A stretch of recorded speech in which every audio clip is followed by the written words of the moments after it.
Kamala Harris flunked a CNN interview for kindergartners, but did she really? There's a lot riding on this, such as electoral math that could have the Republicans win 48 states and still lose the national election. There's also a guy named David French. Yeah, remember, he used to be at National Review. He was a conservative. He has some accusations about faith and voting I want to get on because, of course, Kamala Harris is a person absolutely defined by her faith. She sat down for an interview with Dana Bash, and it was obviously scripted. They had Tim Walz there, not necessarily that they think Walz is going to be super persuasive, but so that the time is balanced, so that Kamala Harris has to answer fewer questions. But even on the most elemental question that could ever be asked a politician, she utterly goes down in flames. But remember this, it was a huge success. No, I'm not kidding. Kamala Harris created a huge success for herself. I'll explain that in a second because I know it seems really, really strange. Some things are strange. They're unexpected.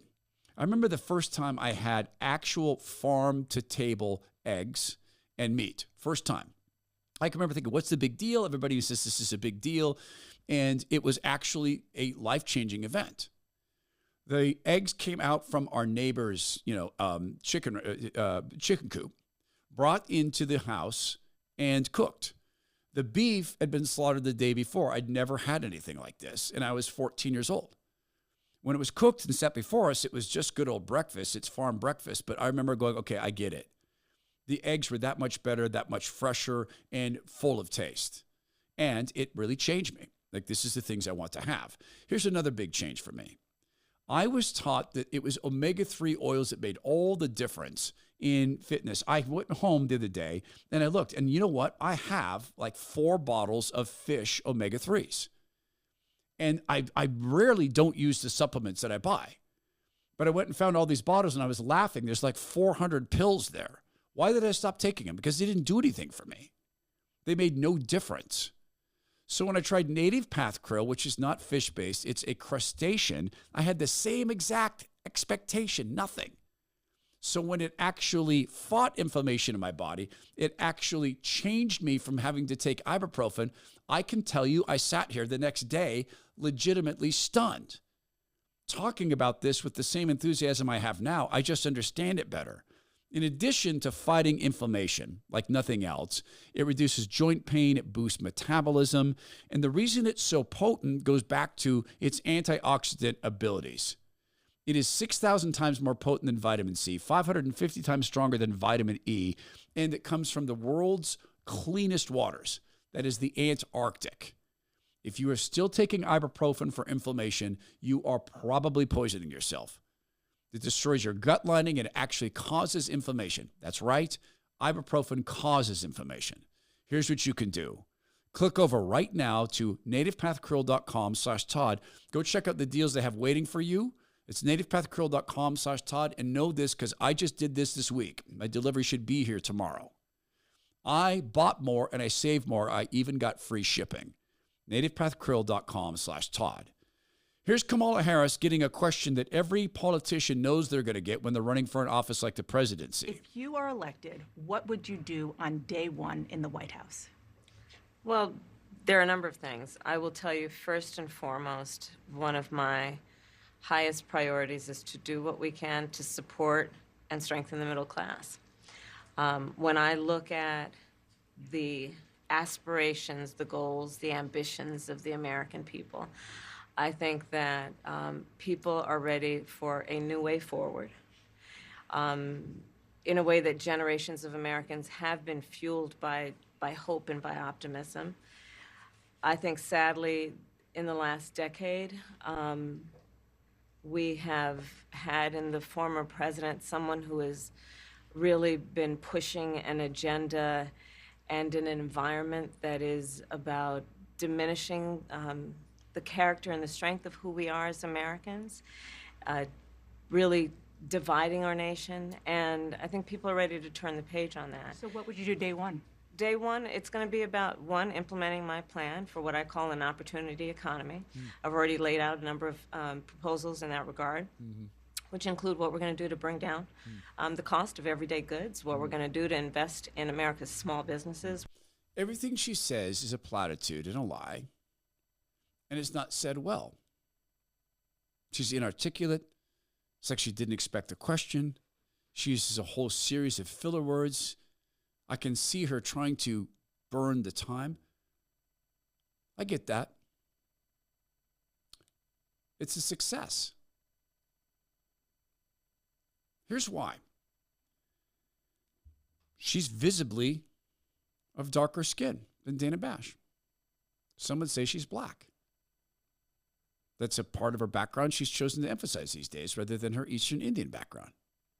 And next to her is a subservient, stupid, oofish white dude with his collar out of place, looking every bit the dumb, white sitcom dad that Hollywood has invented and placed upon U.S. fathers.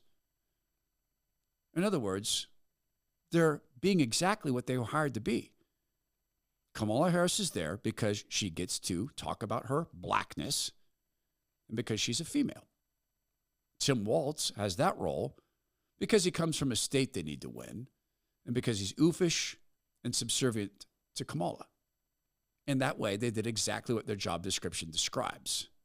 Identity politics will be the ruin of us if we don't get used to talking about it and speaking about it well. And the math is not on our side. There's a guy named Dan McLaughlin. He's a very smart political analyst. He's a political activist by background.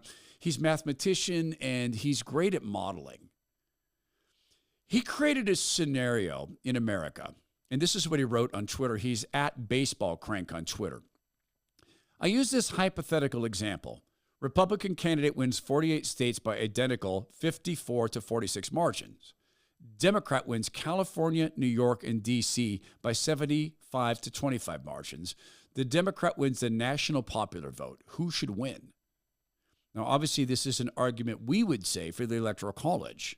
But the left has so embedded in people's minds that the Electoral College is unfair that, of course, they would say, no, it's the national popular vote. The reason I bring this up is we're not far from this. We are not far from that outcome. Now, the idea of a Republican winning 48 states, I mean, we're far from that outcome, but we're not far from this outcome mathematically. We're also not far from it in terms of electoral votes in the Electoral College, the mass invasion. Go back to Kamala Harris. Her job is to be a BIPOC and a woman. Tim Walz's job is to be white and oofish because he works for the black lady. That's the math. Well, it's the math plus the emotion. It's the identity. Enter David French. David French used to work at the National Review. David French used to be a conservative. Then he got the Trump derangement syndrome, and he got it really bad. That's now his career. Now, funny things happen when you are a somewhat well-known conservative who suddenly sees the light. What was it that Rush Limbaugh, God rest him, called it? It was the strange new respect thing. The strange new respect theory. That the media would develop strange new respects for Republicans who had matured, gained nuance. That's what Rush called it. So when David French spoke out against President Trump, David French was suddenly invited on television, where David French hadn't done a lot of television. Like, I know how this works. I was very critical of President Trump during his first election, and all of a sudden, man, I was brought into all sorts of liberal shows. And they had me on until they realized I was going to go on and say, here's what conservatism means. And I was an effective spokesperson for that, but man, I got on him because I criticized President Trump. David French's career got bigger the more he criticized President Trump and the more money he made. Now, I don't know his soul. God knows his soul. I know he served our country honorably. I need to mention that. But money does weird things to people. So does losing your influence in Republican circles, and David French, to some degree, lost his. He just tweeted the most remarkable thing on August 27, 2024. The next couple of months are going to be full of accusations that a person can't be a Christian and vote how they're voting. Ignore those voices. There's no credible argument that our vote defines our walk with God. Well, that's fascinating because he's the same guy who wrote an article with this headline. There's no remaining Christian case for Trump. Trump discipled the church more than the church discipled Trump. I want to get to my response to this. obviously, since it's my show, but I also want to give some time to Sean M. Davis. He's the managing editor of The Federalist, and he wrote to David French, "You personally claim that Christians who voted for Trump sold their Christian witness. You accuse Christians of personally hiring Trump, of hiring to hate for them, to be cruel for them. You exonerated Christians specifically for electing a cruel, hard man. You say Christians sold America a cruel, a vicious, incompetent man for voting Trump. You then seize at the 70 to 80% of, quote, white evangelicals in this country who didn't share your obsessive hatred of Trump. You explicitly accuse Christians of violating Christ's commands to love their enemies by voting for Trump. Remember, this is the person that the white conservative evangelical church put in power and stands by today. You preened in 2020, debate literally entitled, Should Christians Vote for Trump? Now you're going to sit here and pretend you're above it all? There aren't words to fully describe the depths of your dishonesty and sanctimony.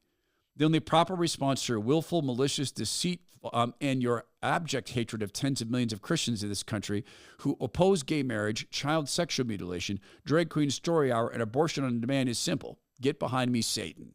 To David French's point, great note by Sean M. Davis, but to David French's point, let's think about this tweet. What if I could destroy this tweet in 3 questions? I can. David French. The next couple of months are going to be full of accusations that a person can't be Christian and vote how they're voting. Ignore those voices. There's no credible argument that our vote defines our walk with God. Question 1. Can Christians vote for Satanists and remain Christian? No. No, you cannot vote for a Satanist and remain Christian. Does Kamala Harris, in her role as vice president, employ a Satanist? Yes. Responsible for health policy in relation to the Mpox virus. We're not supposed to call it monkeypox anymore because it can make people feel bad. Question number 3. Would a Christian woman employ a Satanist? No. You can tie our votes to our walk with God. And let me ask you this, David French. In a country that's killing babies at industrial scale, when we're not selling them to the highest bidder through industrial level IVF, that has seen more than one pedophile purchase babies knowing they were going to sexually assault the children and then doing it, in a country that constantly mocks God, or attempts to because God will not be mocked, by pretending girls are boys and boys are girls, in a country like that, David French, in a country that has absolutely no tie to morality of war. Now, there are sometimes just causes for war, and David, I know you fought in one. We're funding both sides of a war between Israel and Hamas. In a country like that, what would you say our voting pattern communicates about our walk with God, our collective walk with God? I would say it shows exactly what our walk with God is. In a country where about 15% of people hold a biblical view, I'd say it's pretty predictable. Our country as a whole cannot receive God's blessing. You can tie our voting patterns to our walk with God, individual and collective. May God have mercy. Let me say that another way. Dear Lord, please have mercy